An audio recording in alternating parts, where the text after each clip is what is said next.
The 5 strongholds are indeed magnificent, and Mount E is foremost among them. Safeguarding the state, protecting the people, the sacred temple has stood for thousands of years. From prehistoric times through the Shang and Zhou period, the Chinese continued a practice of worshipping mountain and water spirits. However, prior to the Qin, individual states made ritual sacrifices to major mountains and rivers within their own boundaries. During the Qin and Han dynasties, after China had become unified, the imperial court began to delineate major mountains and waters. From the western Han through the northern Song, imperial courts gradually established a system of mountain and water-directed state sacrifices consisting of 5 march mounts, 5 strongholds, 4 seas, and 4 waterways. This tradition lasted until the Qing dynasty. The term stronghold means to subdue or pacify. A stronghold mountain is one that serves to pacify and safeguard a certain region. The 5 strongholds are Eastern Stronghold Mount E, Southern Stronghold Mount Guizi, Western Stronghold Mount Wu, Northern Stronghold Mount Yi Wulü, and Center Stronghold Mount Huo. Eastern Stronghold Mount E is foremost among the 5 strongholds. In the Rites of Zhou, Mount E is described as one of the 9 mountain strongholds. In 102 BCE, Emperor Han Wu established a sacrificial shrine at Mount E. During the Sui dynasty, Mount E was established as one of the 4 strongholds, and, during the Tang, the spirit of Mount E was granted the title Duke of Dong'an. By 968, during the reign of Emperor Song Taizu, the 5 strongholds, including Center Stronghold Mount Hua, were officially established, and the spirits of the 5 strongholds were promoted to kings. In 1370, during the reign of Emperor Ming Taizu, titles granted to major march mounts, strongholds, seas, and waterways were demoted to spirits.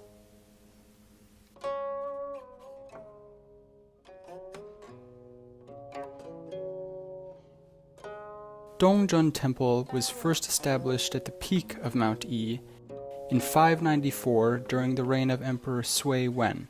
During the reign of Emperor Song Taizu, in around 962 to 964, the temple was moved to the Piedmont, where today's Dongzhen Temple is located. The present temple faces Mount Bijia, with its back to Fenghuang Hill, and the famous Baizhangya waterfall on its western side. The temple has been repeatedly reconstructed. According to Wang Juyi's Ming Dynasty gazetteer of the eastern stronghold Mount E, there was once a pavilion and a memorial archway outside of the temple. On the left side of the main gates sat a storehouse of ritual utensils, and on the right a butcher house, along with 5 courier stations. There were also houses and pavilions on both sides of the second gate. The main hall was flanked by eastern and western corridors, and the sleeping hall by eastern and western chambers. Between the sides of the 2 halls were a bell tower, a drum tower, a stele pavilion, and so on. Dongzhen Temple was reconstructed several times during the reign of Emperor Qing Kangxi. By the reign of Emperor Qing Guangxu, however, it was already in decline. During the Cultural Revolution, the temple was completely destroyed. Through funds collected by local people, it was rebuilt in 1986. In 2011, the local government decided to expand the temple based on a model from the Yuan dynasty, and this is the Dongzhen Temple we see today. From May 18th through the 23rd, 2018, a team of 17 researchers associated with the project From the Ground Up, Buddhism and East Asian Religions, Cluster 2.1, arrived at Mount E and conducted on-site research at Dongzhen Temple. Upon entering the main gate of Dongzhen Temple, one can see a bell tower and a drum tower to the east and west respectively. The first building on the main axis is a Dharmapala Hall, dedicated to Wang Ningguan and 4 generals. Behind the Dharmapala Hall are 2 rows of old trees, which form a path to an ancient ritual platform, and the ruins of the previous main hall, all that remains of which are 12 lotus-imprinted pillar foundations. The current main hall, the Hall of King of Dong'an, follows the architectural style of a double-eaved gable and hip roof, the highest level of classical imperial construction. The main hall is dedicated to the spirit of Eastern Stronghold.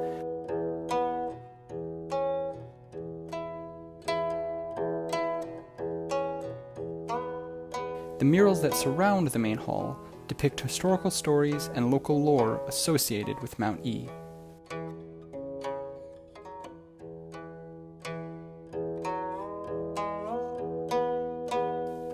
Immediately behind the main hall is the sleeping hall, which follows a single-eaved gable and hip roof style. The primary dedicatee here is the Lady of Eastern Stronghold.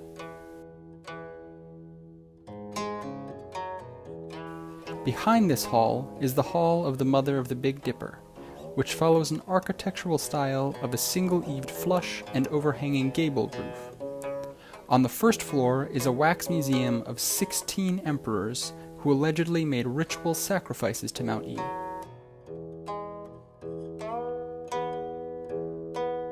And the second floor is dedicated to the Prime Mother of the Big Dipper, as well as 60 statues of deities of auspicious birth stars.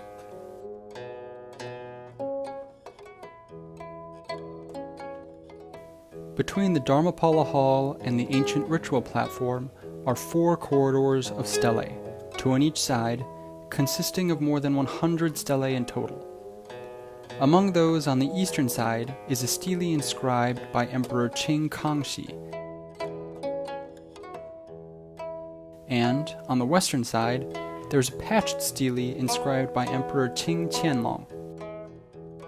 There is also an invaluable stele inscribed with an edict from Emperor Yuan Chengzong in both Mongolian and Chinese.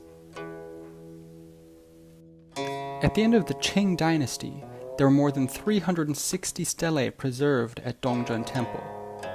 Due to natural and man-made disasters during the 20th century, however, many were either lost or damaged. Through efforts made by the local administration of cultural heritage since the 1980s, about 140 stelae have been recovered.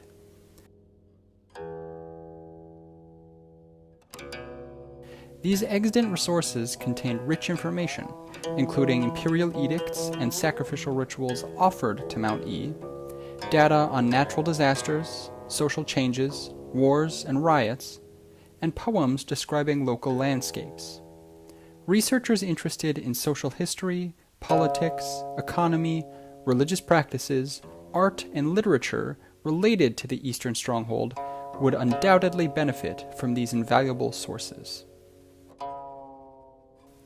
Next to the corridors on the eastern side is the Hall of Literature, dedicated to the god of literature and the star deity who controls the fortune of literati. Next to the corridors on the western side is the Hall of the God of Wealth, dedicated to Bi Gan, the scholarly god of wealth, Guan Yu, the martial god of wealth, and Zhao Gongming, the primary god of wealth.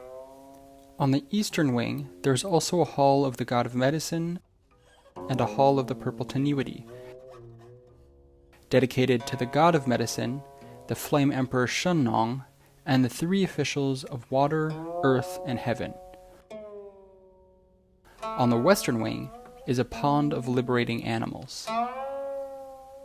Although Dongzhen Temple was originally a state temple at which officials performed sacrifices on behalf of the emperor, by 1209 to 1211, during the Jin dynasty, Taoists were in charge of the temple. From the Yuan dynasty through the Republican era, terms like Taoist who manages the temple and Taoist who makes offerings on behalf of appear repeatedly in the temple's stele inscriptions. This fact tells us that Dongzhen Temple has had an intimate relationship with local Taoist groups since the early modern period. Currently, Dongzhen Temple is run by Taoists of the Longmen lineage. Dr. Bai Zhaojie, one of our team members, conducted an interview with a local Taoist named Li Song. 我想先请教那个道长道号是？我是李松，李松道理的理，松山的松。我想请问一下，最近咱们道观在办什么活动？看外面很热烈。最近有一期这个开山佛，和这个发表仪式。发表仪式。就是为了发扬光大这个道教知识，与地方这个经济相配合，一个庙会。那大概是要几天？3天，3天，就是从今天、明天、后天，就是初七是这个东真庙东真王这个生日诞辰。那我们平常这个道观常住的道士道长大约多少人？大概有10个左右吧。10个很大呀，我看10来个道长可能忙不过来。忙不过来是有其他的道观，这都有联系。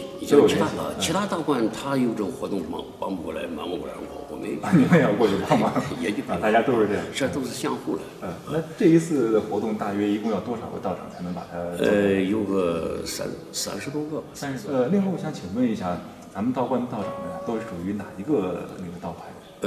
龙门清真。龙门派。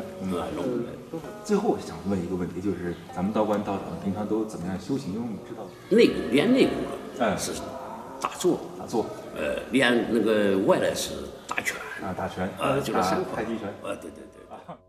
The newly renovated Dongzhen Temple combines the spirit of Mount Yi with Taoist and local deities, integrating state and local beliefs, as well as secular and sacred worship. This practice exemplifies the status quo of Taoist temples in contemporary China.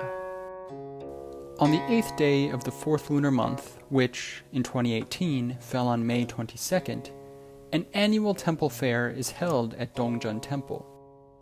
Our research team was fortunate enough to witness this grand event.